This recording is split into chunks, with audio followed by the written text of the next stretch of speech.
নমস্কার বন্ধুরা, তৃপ্তি রান্নাঘরে আপনাদের সবাইকে স্বাগত। আমার ভিডিওটি কাছে কিংবা দূরে যে যেখান থেকে দেখছেন না কেন, আশা করি আপনারা সবাই খুব ভালো আছেন। আমি আজকে আরও একটি রেসিপি নিয়ে হাজির হয়ে গেছি, কাঁঠালের বীজের ভর্তা বা বাটার রেসিপি নিয়ে।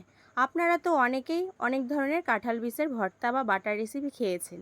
আজকে আমি যেভাবে রেসিপিটা তৈরি করব, আপনারা এইভাবে বাড়িতে একবার তৈরি করে খেয়ে দেখুন। আশা করি সবার কিন্তু খুব ভালো লাগবে। আর এই রেসিপি দিয়ে কিন্তু দুপুরে এক থালা ভাত খেয়ে নেওয়া যাবে, আর কিন্তু কিছুই লাগবে না। ভিডিওটি স্কিপ না করে পুরো ভিডিওটি কিন্তু দেখার অনুরোধ রইল। আমি এখানে কাঁঠালের বীজগুলো খোসা ছাড়িয়ে নিয়েছি। এবার কাঁঠালের বীজগুলোকে ছোট ছোট করে কিন্তু কেটেও নিয়েছি। এইগুলো এমনভাবে কাটতে হবে যেভাবে আমরা আলু কাটি, ভাজা আলু, তার থেকে একটু বড় বড় করে কেটে নিতে হবে। কেটে নিয়ে কিন্তু ভালোভাবে এটাকে ধুয়ে নিতে হবে। গ্যাস অন করে কড়াই বসিয়ে দিয়েছি। এর ভিতরে দিয়ে দেব সামান্য পরিমাণে সাদা তেল। তেলটাকে কিন্তু হাই ফ্লেমে ভালো করে গরম করে নিতে হবে। তেলটা যখন গরম হয়ে যাবে তখন আমি এর ভেতরে দিয়ে দেব কেটে রাখা পেঁয়াজ কুচি, যে পেঁয়াজটা আমি আগে থেকেই কেটে রেখেছিলাম। পেঁয়াজটা দেওয়া হয়ে গেলে হাই ফ্লেমে পেঁয়াজটাকে এবার ভালোভাবে কিন্তু ভেজে নেব। পেঁয়াজটাকে এমনভাবে ভাজবো না যাতে পেঁয়াজটা পুড়ে কালো হয়ে যায়। আর অবশ্যই কিন্তু নাড়াচাড়া করে পেঁয়াজটা ভাজতে হবে, না হলে কিন্তু পেঁয়াজটা পুড়ে কালো হয়ে যাবে।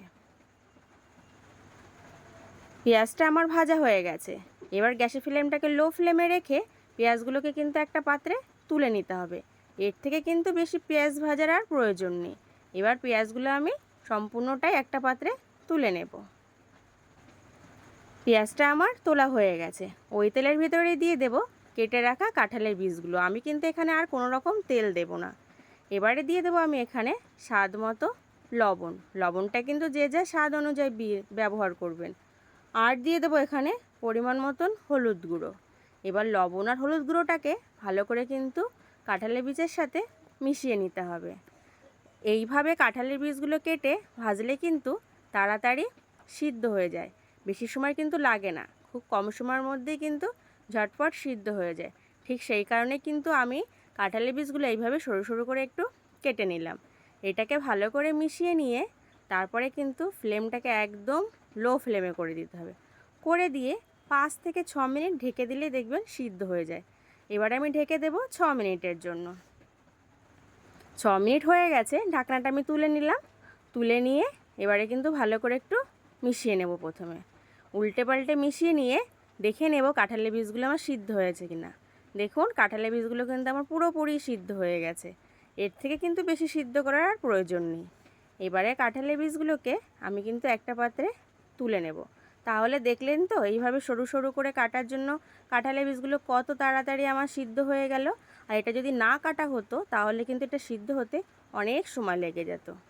ঠিক সেই কারণে কিন্তু আমি এইভাবে কেটে নিয়েছি। কাঁঠালের বীজগুলো আমার তোলা হয়ে গেছে। দিয়ে দেবো 1 চামচ সাদা তেল। তেলটা দিয়ে ফ্লেমটাকে বাড়িয়ে নিয়ে দিয়ে দেব পেঁয়াজ কুচি আর রসুন। এবারে পেঁয়াজ আর রসুনটাকে আমি হালকা সোনালি কালার করে কিন্তু ভেজে নেব। আর অবশ্যই কিন্তু এইভাবে উল্টে পাল্টে নাড়াচাড়া করে ভেজে নিতে হবে, না হলে কিন্তু পেঁয়াজগুলো পুড়ে যেতে পারে। দেখুন আমি এখানে কিন্তু অনেকটাই তেল ব্যবহার কম করেছি, সেটা তো আপনারা অবশ্যই লক্ষ্য করছেন। পেঁয়াজটা কিন্তু আমার ভাজা হয়ে গেছে। এবার পেঁয়াজটাকে কিন্তু আমি একটা পাত্রে তুলে নেব, যে পাত্রে আমি কাঁঠালের বীজগুলো তুলেছিলাম সেই পাত্রে।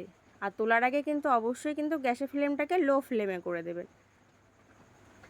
পেঁয়াজগুলো আমার তোলা হয়ে গেছে। এবার ওই কড়াইয়ের ভিতরে দিয়ে দেবো আমি চিড়ে রাখা কাঁচা লঙ্কা। আমি কিন্তু এখানে কোনো রকম তেল ব্যবহার করব না। তেল না দিয়ে কিন্তু আমি লঙ্কাগুলোকে উল্টে পাল্টে কিন্তু ভেজে নেব। আর ঝালটা কিন্তু যে যার স্বাদ অনুযায়ী কিন্তু কম বেশি করে নিতেই পারেন। লঙ্কাগুলোকে কিন্তু আমি উল্টে পাল্টে খুব ভালোভাবে কিন্তু ভেজে নিয়েছি।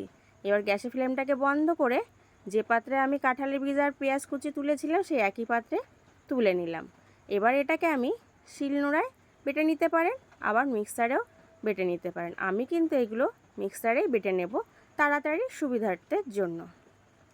দেখুন আমার এটা বাটা হয়ে গেছে। এবার আমি কিন্তু একটা প্লেট নিয়েছি, ওই প্লেটের ভিতরে এই কাঁঠালের বীজের বাটাটা আমি নামিয়ে নেব। আমার চ্যানেলটি যারা এখনও সাবস্ক্রাইব করেননি তাদের কাছে অনুরোধ রইল চ্যানেলটি সাবস্ক্রাইব করার জন্য। আর ভিডিওটি যদি ভালো লেগে থাকে অবশ্যই একটা লাইক ও শেয়ার করতে কিন্তু ভুলবেন না। আর এই কাঁঠালের বীজগুলো যখন আপনারা মিক্সারে বেটে নেবেন তখন কিন্তু কোনো রকম জল ব্যবহার করবেন না।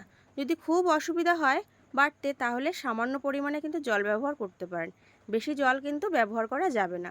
এবার যে পেঁয়াজ কুচিগুলো আমি আগে থেকেই ভেজে রেখেছিলাম সেটা দিয়ে এবার কাঁঠালের বীজটাকে আমি ভালো করে মেখে নেব। সিদ্ধ করে কাঁঠালের বীজের ভর্তা বা বাটার কিন্তু স্বাদ একরকম, আর আমি যেভাবে কাঁঠালের বীজের ভর্তাটা তৈরি করলাম এইভাবে তৈরি করার স্বাদটা কিন্তু দুটোই অনেকটাই আলাদা। কিন্তু আপনারা এইভাবে একবার তৈরি করে খেয়ে দেখুন, আশা করি ভালো লাগবে। আর এটা কিন্তু গরম গরম ভাতের সঙ্গে কিন্তু দারুণ লাগে। আমার কিন্তু কাঁঠালের বীজের ভর্তাটা মাখা হয়ে গেল। এবারে এর ভিতরে 1 চামচ কাঁচা সর্ষের তেল দিয়ে দিতে হবে।